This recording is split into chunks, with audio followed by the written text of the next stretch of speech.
That's completely derailed everything. I wasn't planning on debating sporran size, but that's how you want to do it. Brilliant, great speech, thank you. Just as a small aside, Katie, what did you learn about sporrans recently? Who gives sporrans? Yes, if you go to Sting's Christmas party, you don't get a goodie bag like you do at the Oscars, you get a sporran filled with goodie bag stuff.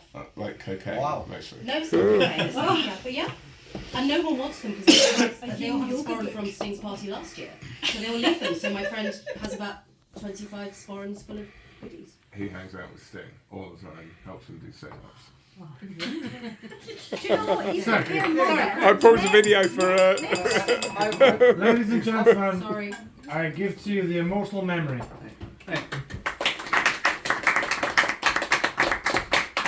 So it falls to me to tell you all about Robbie Burns, the reason why we're all gathered here tonight. Actually, on tonight, 25th of January, is Burns night, so it's quite rare you actually get it on a Saturday night, which is really good. So, Robbie Burns, Scotland's famous bard, was, as they say, frae air, and was famous for the two P's, being a poet and being a philanderer. Were he a sailor, they'd say he had a lassie in every port. But, as he was a poet, he had to settle for a lassie in every bookshop. And given the level of literacy at the time, that meant Burns had 3 lassies. However, any Scottish male that has interactions with more than 1 lassie is instantly guaranteed legendary status. Because we're not exactly a catch, are we? We're not. Remember, for the Scottish laddie on your your Fitbit, this registers as a trip to the gym, and this counts as one of your 5 a day. But anyway, the 3 lasses that Burns had on the go: Geraldine, the social worker; Mad Annie, the Sneagall snorter. But none was more precious to Burns than Bonnie Jean. And it was for her he penned his first verse. "Oh Jean, my heart's a timorous beastie when I see your heaving breastie. If this laddie could just push his luck,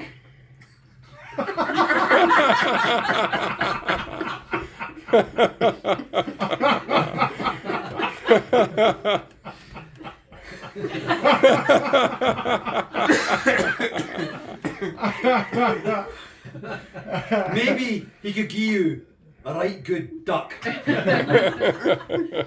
The duck, of course, being the official lovebird of Scotland. Because if a swan can break a man's arm, then logic dictates that a duck can break a man's wrist, which, as we all know, is a much worse injury. You don't need to be a doctor, I know some of you are, but you don't need to be a doctor to know that a simple arm break can be treated with a sling and ice, while a fracture to the scaphoid bone can disrupt the blood supply and can lead to long-term problems. And it is this level of damage that is much appreciated in Scotland, and why the duck is our lovebird, whereas the traditional lovebird of England is the turtle dove, which at best can manage a Chinese burn. All this is completely true, by the way. Anyway, Burns's poem about Bonnie Jean was making the bard famous. It was recited by drunks in pubs right across Ayrshire, meaning Burns was #1 in the steaming charts.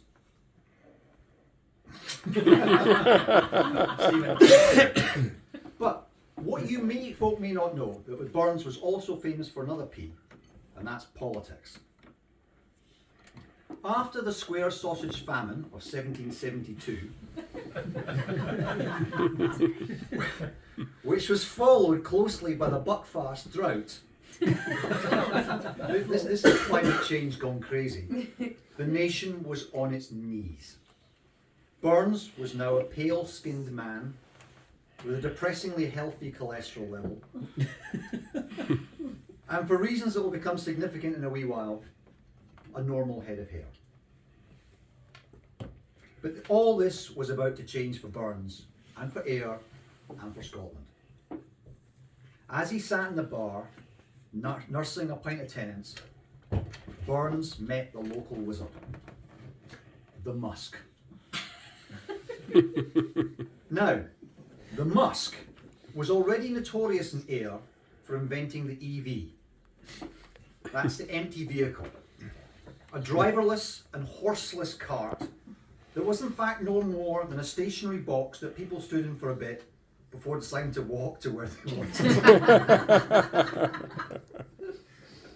But nonetheless, given the gullible nature of us Scots, and before you deny that, remember we think Braveheart and Highlander are documentaries.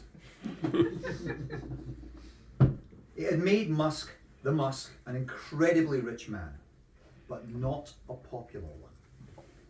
So the power he craved was denied to him.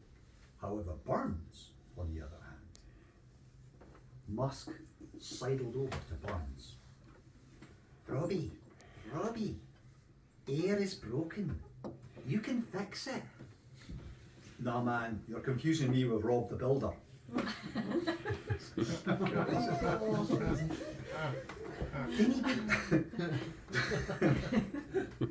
Didn't he be daft? I'm serious. You can turn things round. You could be MAGA. MAGA. Aye, MAGA. Make Ayr great again.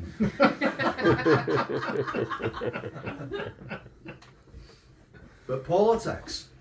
The Musk. That's a rich man's game. I can't afford it.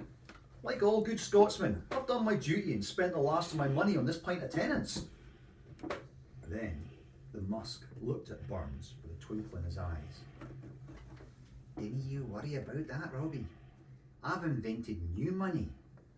See this coin? See all these wee marks around it? They're teeth marks. This is a Bitcoin.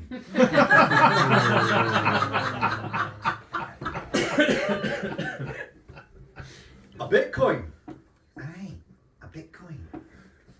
What's a Bitcoin? Well, I give the coin to Shuggy, and Shuggy bites it. Then he gives the coin to Donald, and he bites it. Then Donald gives the coin to wee man Davy, and he bites it. Then wee mad Davy gives the coin to Huey, and he bites it. Then Huey gives the coin to Gary, and Gary bites it. And that's what's called a blockchain.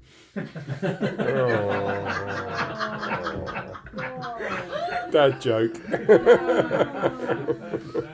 It's simple, really, and now it's worth thousands. Robbie gazed at the Bitcoin, and he already could feel the power of the Musk spell. He could do it. He could become a chieftain. He could be MAGA. But Robbie, you're gonna have to change a few things. Like what? You're too pale, man. No one will ever vote for a man that colour. And your hair, it's just too normal. If you want to make Ayr great again, you're gonna have to change. So saying, the Musk produced a bowl of the finest neeps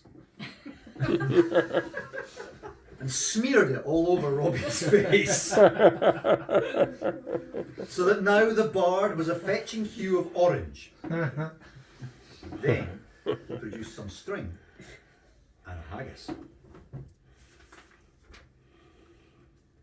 And so it was that Burns entered politics, finding himself standing in a stationary box in Sauchiehall Street with bright orange neep running down his face and a haggis tied to the top of his head with a piece of string, proclaiming, "People of Ayr, vote for me as chieftain, and together we'll make Ayr great again. Because I have Bitcoin for everyone. And the crowds cheered and cheered, because who wouldn't want to vote for a bright orange man with ridiculous hairpiece promising to make you rich with money you don't understand? The Musk's plan was working. But then a soft voice cut through the crowd. It was Bonnie Jean. Look at you, Robbie. Just look. What's become of you? I'm going to be the chieftain, Bonnie Jean. I'm going to be MAGA. No, Robbie. You look like a total wanker. In fact, if a vulgar word had been invented to describe female genitalia, I would go as far as to call you a cunt. I can't believe what I've become. Bonnie Jean, what have I done? What can I do? The silent crowd parted, and Bonnie Jean stepped forward. Tenderly, she wiped the neep from Robbie's face and gently took the haggis from Robbie's head. Then, pressing a pen into his hand, she whispered, "Write, Robbie. You can write. That's how you'll make Ayr great again. That's how you'll make Scotland great again." And he did. And he did. And yet again, Scotland is saved by a woman. And yet again, it's the man who takes all the credit. Because he is the reason why we're all gathered here today, to celebrate his immortal memory, and for me to say the immortal line, lads, lift your glasses, and lassies, your skirts, to Robbie Burns and his poetry works. Immortal memory. Burns. Cheers. Bravo, well done.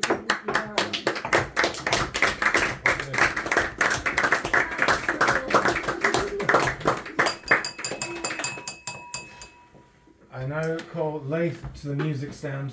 Yeah, there you go. I'm in trouble. Stand for To it. propose the